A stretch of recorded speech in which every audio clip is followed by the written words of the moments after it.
This book is written by Sudha Murthy, and today we will read third chapter, Salam Abdul Kalam, second part. I met him for our first time in Bangalore. He sent me word that he wanted to see me, though he had a packed schedule. I was waiting for him in our room when he came in, looking cool in spite of a long, tough day. For a while, we talked about literature and human qualities. He asked me in a just Tamil, "How come you know such good Tamil?" "No, sir," I replied, "I can't speak Tamil, but I can understand. My translator, Mr. Arokya Value, is an excellent translator. The credit for what appears in Ananda Victim should go to him." As we chatted, a man without a prior appointment wanted to enter. Kalam's security person were reluctant to let him enter. Finally, Mr. Kalam said, "Please allow him. It does not matter. He might have come from a long distance." A middle-aged man entered the room along with a photographer. He was holding a huge album and a bag. He told Kalam, "Sir, I own this institution," and kept the album in front of him. "Please come for our prize distribution day. It will be a great honor for all of us." Kalam looked at a few pages of the album and said, "I am short of time, so I will not be able to make it. May God bless the children." Then the man requested for a photograph with Kalam, to which he agreed immediately. The gentleman took a pink-colored shawl from his bag and told the photographer to take his photo while he was laying the shawl on Kalam's shoulder.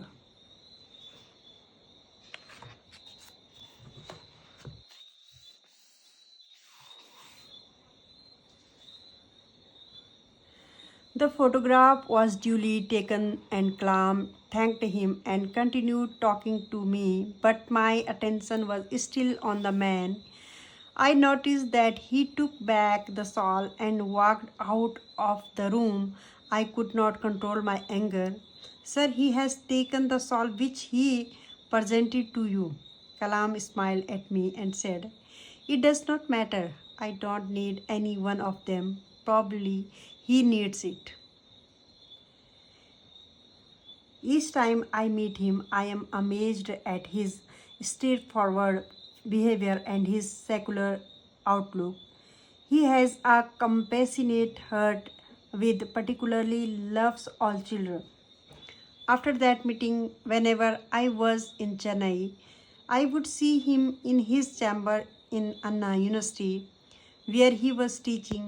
He would talk about many issues, the main one being about education, particularly in the rural area.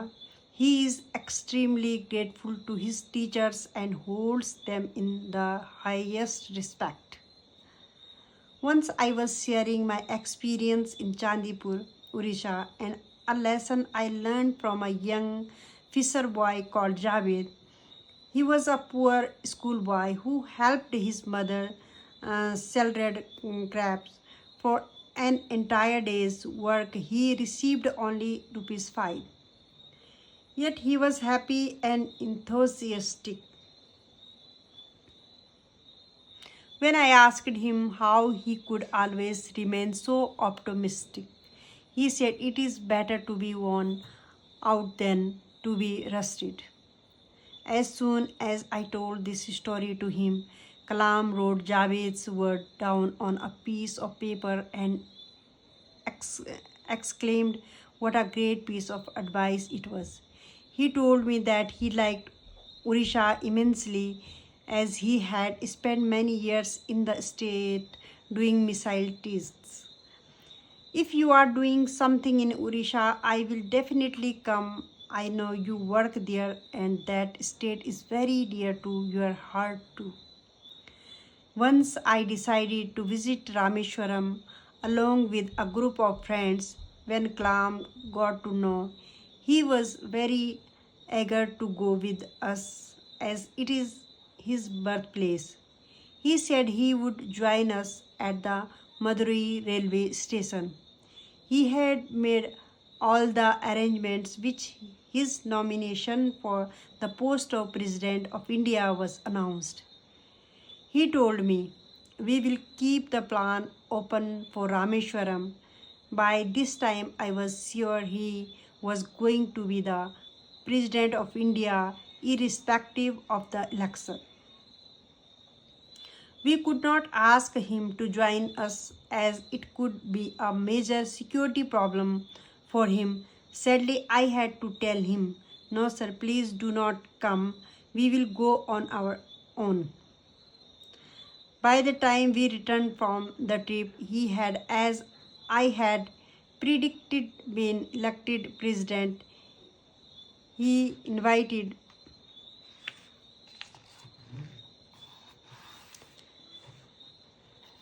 me to his swearing in ceremony in the Central Hall of Parliament. What I saw when I stepped into the hall amazed me. It was filled with children, teachers, his family members, old peoples like me, and Father George, who used to be my student in Bangalore and then was doing his research under Kalam in Anna University. It was a most unusual talking ceremony. Everyone seemed to be close to Kalam. Normally, such ceremonies are attended by industrialists, politicians, and others VIPs. But here, there were students, teachers, scientists, ordinary middle class people, and friends of Kalam. I saw Mrinalini Sarabhai, whose husband, the late Dr. Vikram Sarabhai, was also a great scientist and knew Kalam well. Her sister, Captain Lakshmi, had contested against Kalam for the post of president. She too was present in the audience. I came away from the function feeling deeply moved by the love I saw everyone swearing on Kalam. After a few months, I asked my son, who is a teenager, to meet Kalam. My son said, Amma, he is the president of our country. He is a learned and well respected scientist. He is a very busy man, and what will he talk about to a person like me? Child, please understand, I know him before he became the president, and I have met him after he became president. There is absolutely no change. He loves talking to people of your age. That is his mission. He interacts with children through email and chat. That is the reason I want you to meet him. Learn from him those qualities which you will never learn in any university. Somehow my son was not very convinced. He is too big a man for me, he muttered. Nevertheless, he was there when we had dinner with Kalam. For the next 2 hours, they hijacked the entire conversation. Murthy and I could only sit and listen.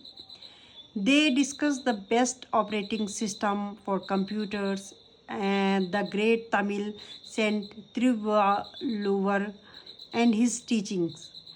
The future of the children of India, teaching methodologies in America, etc. After he left, my son told me, Amma, I never felt that I was talking to the President of India. Rather, it was like talking to my grandfather, whom I loved so much and lost 4 years back. Amma, what you said was true and not at all an exaggeration. Exaggeration. When Kalam went by train on a tour of Bihar, he invited me to go with him along with 5 other friends. There I saw another face of Kalam. He would work more than all of us. His schedule would start at 6:30 or 7 a.m. and end at 10:30 or 10 p.m. At 71 years, he was tireless and the most enthusiastic person in the team, all of whom were much younger than him. He would regularly address large group of students followed by question answer session. He would take individual question and answer them. Then he would make the children recite some of the important lines after him.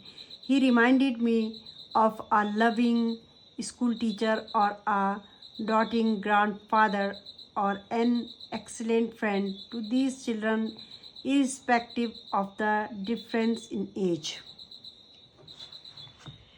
During Bangalore's IT.com, I watched him talking an internet class for 1,000 students.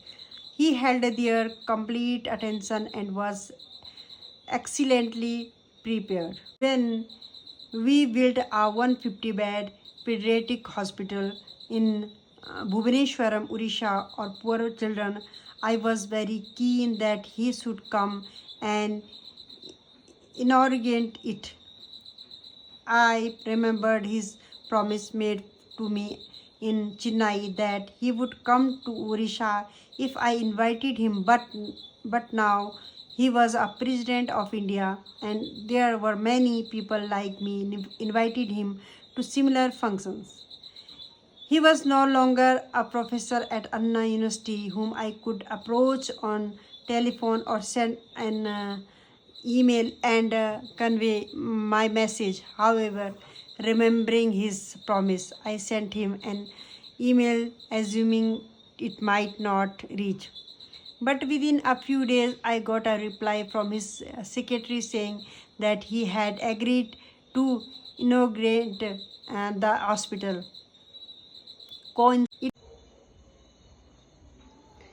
It was the eve of Buddha Purnima, 15th May 2003. I have heard many stories about Buddha who was born 2500 years ago. I was fortunate that this great teacher and love of children could at last inaugurate and appreciate our effort. It was the eve of Buddha Purnima, 15th May 2003. I have heard many stories about Buddha who was born 2500 years ago.